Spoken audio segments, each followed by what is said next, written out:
really interesting developments this morning. I'm hearing that the Minister of Sport and Recreation, Chris Bishop, has said he will review this government, and I presume, therefore, High Performance Sport or Sport New Zealand's view, or ask them to review their rules around the participation and promotion of trans athletes in elite and Olympic sport. And that probably is a good thing, given that a group of 40 or more ex-Olympic greats and administrators published an open letter yesterday. And okay, they're not church people who are into the Treaty of Waitangi, but they presented a letter saying, well, what did it say? To find out, we're going to talk to Dr David Gerrard, of course, for many years, I think most prominently, a really good chef de mission, that means boss of our Olympic teams. He joins us by phone now.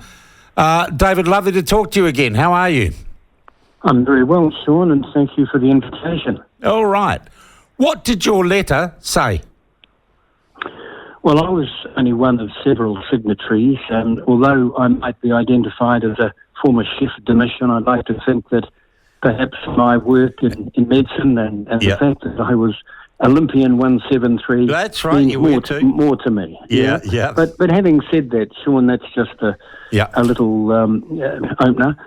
Look, the letter really tried to draw to the minister's attention, and it seems as though it's hit the spot, to the information and the research that's come out over the last 4 or 5 years. We wouldn't be having this debate 5 years ago because there wasn't the informed research that could give us the benefits of peer-reviewed articles and work done throughout the world to show that there's an unequivocal imbalance here, and it's all to do with our biological sex and what happened to you and me at the time of puberty compared to our sisters, aunties and mothers. And this is the fundamental fact that seemed to be ignored by Sport New Zealand and the trans community, who felt that inclusivity in sport should be determined purely and simply by somebody's self-identification of gender,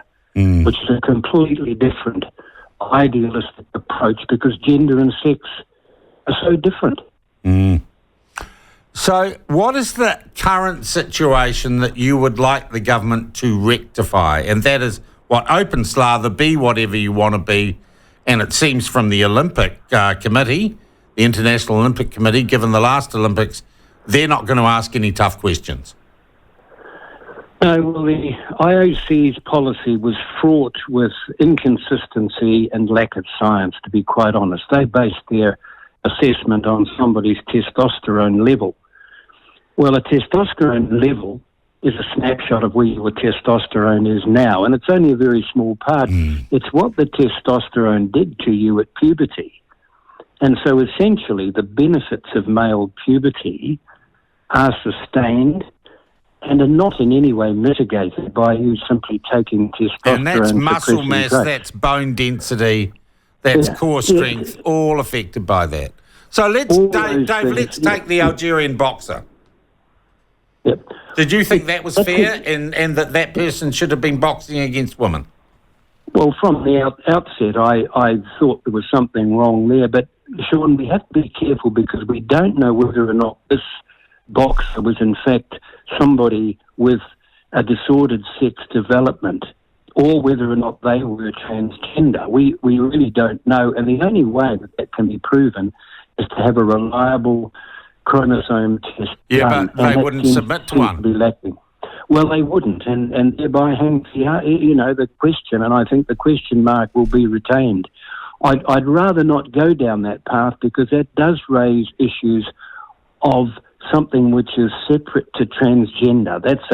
That's a chromosomal anomaly which occurs very rarely, and DSD is another issue. So if we could park that and maybe come back and talk about it at another time.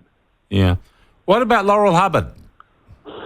Well, Laurel is a typical question and point. Laurel transitioned well after puberty, in her 30s. Now, she had the benefit of her male stature, the size of her hands, her feet, She did what was required at the time by the AOC, and that was to drop her testosterone levels to somewhere near a normal female level. But as I pointed out to you, clinically and scientifically, the benefits that she accrued at the time of puberty were the influences that made her bigger and stronger and more capable than the females against whom she was competing. And that's where the unfairness comes in. It's unfair. And if it was a collision or a contact sport, if Laurel Hubbard had become a boxer or played contact or collision sport, the element of safety is something that we cannot ignore. So you can't have fairness, safety, and this inclusivity thing all in the same sentence. Yeah. Dave, you met with Winston Peters yesterday, right? When you presented this letter, he was one of the... Well, I didn't personally, but a group representing the cause certainly did. Yeah. And I think he welcomed the opportunity for more open debate, informed, as has been pointed out, by the increasing body of reliable research. It's now available to us, which wasn't years ago. Well, common sense was available to us. This debate's been raging longer than that, and I hate to say it, common sense seems to have been backed by the science and the other way around. Well, that's right. You and I know, Sean, that this is a very emotive, divisive debate in the trans community. The moment I mention things like this, I'm set upon by the gay community, the whole rainbow. Yeah, well, you do realise, Dave, you're now a Nazi. Well, and the mainstream media are going to call you a TERF and a Nazi, mate. Okay. Oh well, I'll have to, put up a front to that, because I believe this is a cause that I'm prepared to stick my neck out and support. I think it's the voice of the female athlete. It's the voice of the fairness and safety issues that we've gone over, and common sense. This is not an ideology. And look, it's really funny. I was going to say fairness, common sense, and I hate to say it in maybe a patriarchal way, the protection of women and women's rights. Dave, how did you get involved? How did this group come together? Well, the group, and I believe you've had some involvement with Ro Edge, who's an avid. She's going to be on the program a little bit later, actually. Yeah. Oh, okay. Well, you'll get Ro's perspective, and she's and I'm sure she won't mind me describing her as a bit of a firebrand in this area. She represents Save Women's Sport Australasia, and this is a group that wants to keep it fair for women and girls, and that sport is a domain that we jealously guard, and yet we open the door to this discrimination, harassment and bullying of female athletes, because the moment... So did they approach you, Dave? They approached me and asked me to put pen to paper and have a look at a draft letter that they were writing to the minister. And I gave them my sixpenneth and made some suggestions to the letter, and some of which were based on my clinical experience and the research that's now available, and Ro can go into this. Yeah, well, you're that's why we wanted to talk to you. You're in a unique position as a former athlete, a medical doctor, and a sports administrator, David. I don't think anyone has seen as many sides of this issue as you have.